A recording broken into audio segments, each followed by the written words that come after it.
O deputado Alexandre Frota, do PSL, disse essa semana que, com toda certeza, o PSL foi o partido menos prestigiado do governo Bolsonaro, e ele diz o seguinte: veja o DEM. O DEM tem a Casa Civil, tem o Ministério da Saúde, o Ministério da Agricultura, tem várias secretarias, tem o presidente da Câmara, Rodrigo Maia, e tem o presidente do Senado, Davi Alcolumbre. Parece até que o partido do Bolsonaro é o DEM. Não estou dizendo que ele facilita a vida do DEM, mas o DEM hoje é o grande protagonista do governo Bolsonaro.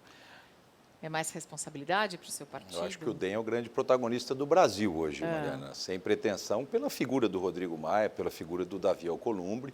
Os dois são presidentes da Câmara e do Senado, enfim, tem um papel fundamental nesse equilíbrio de poderes, né?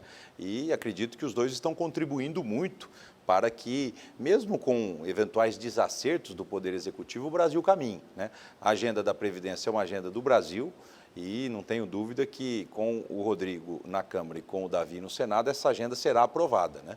E acho que o partido, que eu sou filiado desde os meus 18 anos, nós tivemos a capacidade de nos renovar, nós tivemos a capacidade de fazer uma transição da antiga para a nova geração, né? Temos 3 governadores hoje, em Goiás o Caiado, em Mato Grosso o Mauro Mendes, em Tocantins o Carlesse. Temos o prefeito mais bem avaliado do Brasil, de capital, que é o Antônio Carlos Magalhães, o ACM Neto, que é nosso presidente. Ou seja, nós temos várias jovens lideranças que hoje fazem com muita responsabilidade o dever de exercer os seus mandatos. E um partido tão importante ou com tanto protagonismo já deve estar pensando em 2022. ACM Neto... Está cedo para pensar em 2022, viu, Mariana? Está cedo? Está muito cedo.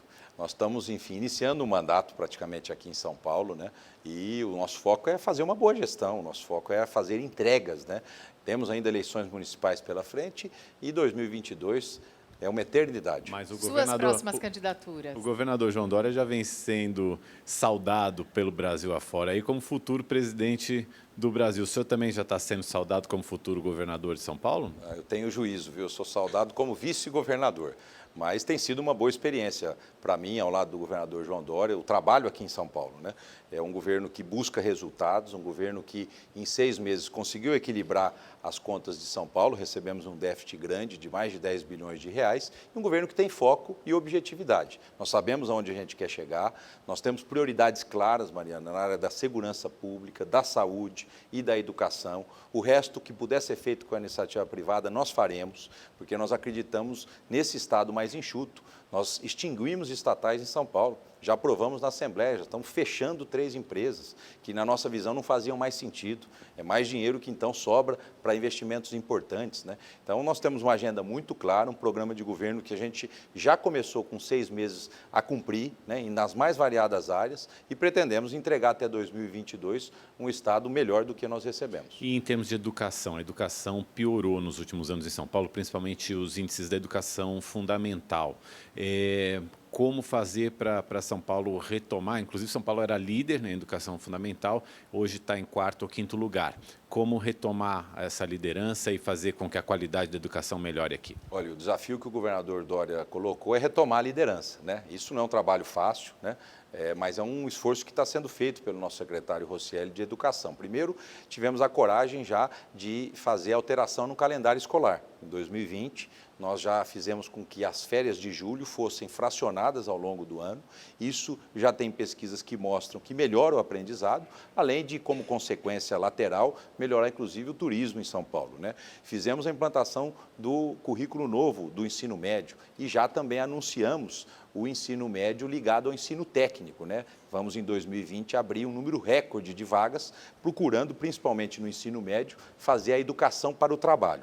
É óbvio que o IDEB ele é realizado a cada 2 anos, vamos ser medidos novamente no ano de 2020 e esperamos já que esse esforço inicial possa ser apresentado ao Brasil já no ano que vem. Existe ao lado disso uma política grande de valorização ao professor, e valorizar o professor não é só salário, mas é também salário.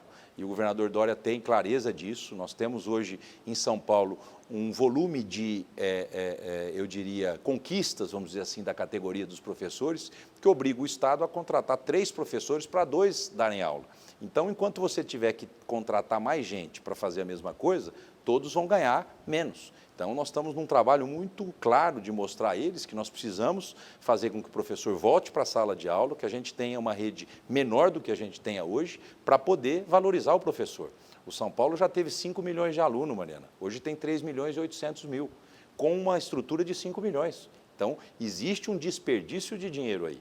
Nós precisamos mostrar que o recurso da educação está garantido. O que nós precisamos é usar melhor esse recurso. E o secretário Roscielli, com muita determinação, tem falado isso com a rede de ensino em São Paulo e a gente espera que isso dê resultado rápido e a gente possa ter um ensino de ainda maior qualidade no nosso estado. Pedir perguntas para o público que nos assiste aqui no Twitter. O Shotgun Rider.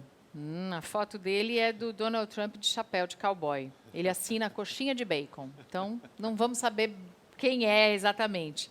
Mas ele quer saber sobre as notícias envolvendo o seu irmão, Marco Aurélio Garcia, que se tornou réu numa acusação de lavagem de dinheiro aqui em São Paulo, envolvimento com a questão da máfia dos fiscais na prefeitura. Olha, Mariana, meu irmão, né? Ele tem hoje uma denúncia, uma condenação, e ele responde pelos seus atos, né? A gente não responde pelos atos de irmãos, de pais e de filhos, né? E ele, enfim, teve essa denúncia e foi condenado e está respondendo na justiça pelos seus feitos. O Luiz Parisotto quer saber, num cenário político tão dividido, como saber em quem confiar? Ele é aqui do Jabaquara, Zona Sul de São Paulo. Olha, Luiz, acho que acompanhar o trabalho do homem público, né? Eu sempre acreditei, Mariana, que o melhor dos controles que um país pode ter é o controle social. É o controle da sociedade. Não vai ser o Ministério Público, os tribunais de contas, as corregedorias que vão cuidar de tudo no Brasil. A sociedade tem um papel preponderante e fundamental. E hoje, os mecanismos das redes sociais ajudam você a fiscalizar, a acompanhar, né, a saber o que está acontecendo. Então, o bom cidadão não é aquele que apenas no momento do voto escolhe o seu candidato. É aquele que acompanha o que está acontecendo com o seu país, com a sua cidade e possa ter uma votação consciente na hora da sua escolha, né? Rodrigo Garcia, vice-governador do estado de São Paulo, muito obrigada pela participação. E eu vou ter que esperar até 2022, então, para saber? Para saber do nosso Rio Pinheiros e da nossa candidatura. Tá vendo? Liz, obrigada, Rodrigo. Obrigado, Mariana.